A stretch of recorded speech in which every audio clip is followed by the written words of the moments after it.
જય શ્રી કૃષ્ણ મિત્રો, મારી ચેનલમાં આપ સૌનું સ્વાગત છે. આજની વિડીયોમાં આપણે ભગવાન દત્તાત્રેયનું પ્રાગટ્ય કેવી રીતે થયું તેના વિશે જાણશું.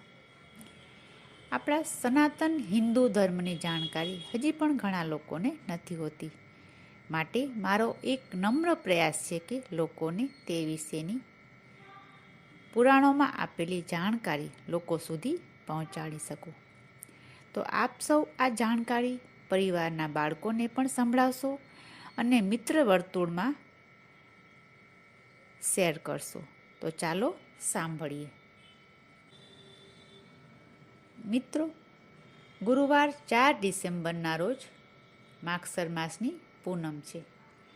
આમ તો આપણા હિન્દુ શાસ્ત્રમાં દરેક પૂનમનું કંઈક ને કંઈક મહત્ત્વ રહેલું જ હોય છે. આ માગસર માસની પૂનમના દિવસે ભગવાન દત્તાત્રેયનો જન્મ ઉત્સવ પણ ઉજવવામાં આવે છે. આ તિથિએ પવિત્ર નદીઓમાં સ્નાન કરવું અને જપ તપ દાન દક્ષિણા વગેરેનું પુણ્ય કાર્ય કરવું જોઈએ. માગસર માસની પૂર્ણિમાના તિથિના દિવસે શ્રી ભગવાન વિષ્ણુની પૂજાની સાથે દત્તાત્રેય ભગવાનની પૂજાની પરંપરા રહેલી છે. એવું માનવામાં આવે છે કે આ દિવસે જે કાંઈ પુણ્ય કાર્ય કરવામાં આવે છે તેનું ફળ એક યજ્ઞ જેટલું હોય છે. આ પવિત્ર માગસર માસ સ્વયં ભગવાન શ્રી કૃષ્ણનું સ્વરૂપ છે, એવું શ્રી કૃષ્ણ ભગવાને ભગવદ્ ગીતામાં કહેલું છે. શ્રીમદ ભાગવત પુરાણમાં જણાવવામાં આવ્યું છે કે દત્તાત્રેય ભગવાન વિષ્ણુના અવતાર છે. દત્તાત્રેય ભગવાનનો જન્મ માગસર પૂર્ણિમાના દિવસે પ્રદોષકાળમાં થયો હતો. પ્રદોષકાળ એટલે સૂર્યાસ્તની આસપાસનો સમય.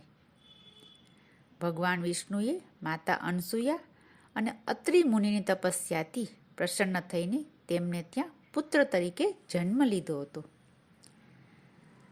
અત્રિ મુનિના ઘરે પુત્ર રૂપે આવવાથી વિષ્ણુજી દત્ત અને અત્રિના પુત્ર હોવાથી દત્ત અને અત્રેયના સંયોગથી તેમનું નામ દત્તાત્રેય પડ્યું. દત્તાત્રેય ભગવાનની માતા અનસૂયા પોતાના પતિવ્રત ધર્મના કારણે પ્રસિદ્ધ છે. ભગવાન દત્તાત્રેયના જન્મની કથા આ પ્રમાણે છે. એકવાર નારદજી વિહાર કરતાં કરતાં દેવલોક પહોંચ્યા. નારાયણ નારાયણ કહેતા કહેતા ત્રણેય દેવીઓ સરસ્વતીજી, લક્ષ્મીજી અને પાર્વતીજી પાસે એક પછી એક મળવા ગયા અને તેમની સામે માતા અનસૂયાના પતિવ્રત ધર્મના ખૂબ જ વખાણ કર્યા. તેમના વખાણ કરતાં કહ્યું કે હે દેવીઓ, તેમના પતિવ્રત ધર્મની સામે તમારો પતિવ્રતા ધર્મ નજીવો છે. નારદજી દ્વારા કરેલી અનસૂયા દેવીની પતિવ્રતા ધર્મની પ્રશંસા સાંભળી ત્રણેય દેવીઓથી સહન ન થયું.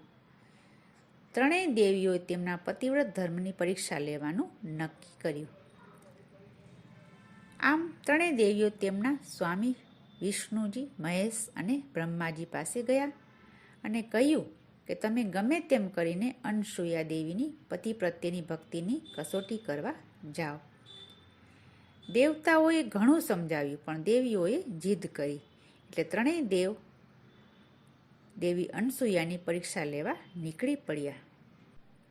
આમ ત્રણેય દેવો બ્રહ્મા, વિષ્ણુ અને મહેશ સાધુનો વેશ ધારણ કરીને અત્રિ મુનિના આશ્રમે પહોંચ્યા. ત્રણેય દેવોને સાધુ રૂપે અતિથિ સ્વરૂપે આવેલા જોઈને દેવી અનસૂયાએ તેમને પ્રણામ કર્યા. ત્યાર પછી દેવી અર્ધ્ય, કંદમૂળ, ફળ વગેરે અર્પણ કર્યા. પરંતુ દેવોએ કહ્યું કે જ્યાં સુધી તમે અમને તમારા ખોળામાં બેસાડીને જમાડશો નહીં, ત્યાં સુધી અમે તમારું આતિથ્ય સ્વીકારશું નહીં. આવી રીતે દેવોએ માતા અનસૂયાની પતિવ્રત ધર્મની પરીક્ષા લેવા માટે શરત મૂકી. સાધુ વેશે આવેલા દેવોની આ શરત સાંભળીને દેવી અનસૂયા ખૂબ જ આશ્ચર્ય પામ્યા.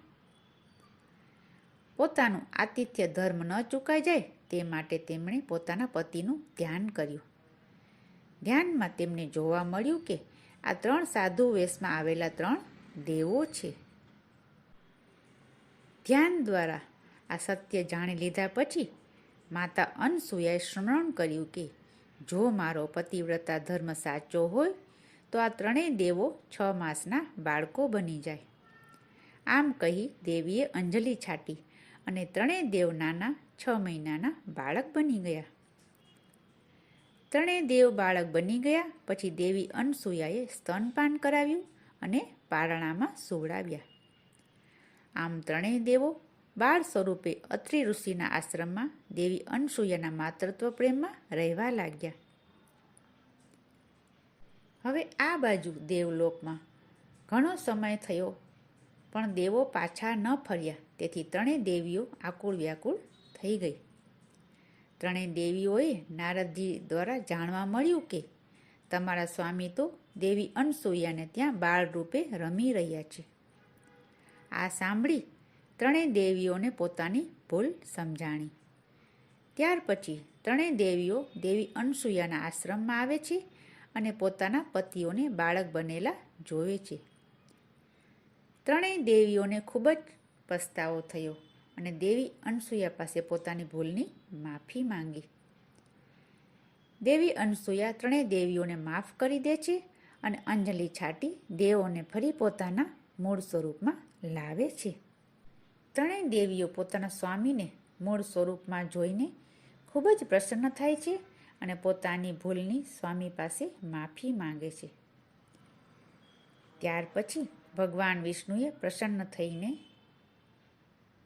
અને દેવી અનસૂયાના પતિવ્રતા ધર્મ અને ભક્તિથી ખૂબ જ રાજી થઈને વરદાન આપે છે કે તેઓ તેમને ત્યાં પુત્ર રૂપે જન્મ લેશે, જે દત્તાત્રેયના નામથી ઓળખાશે. તો મિત્રો, આવી રીતે દત્તાત્રેય ભગવાનનો જન્મ થયો છે. આશા રાખું છું આ હિન્દુ ધર્મની જાણકારી આપને સારી લાગી હશે.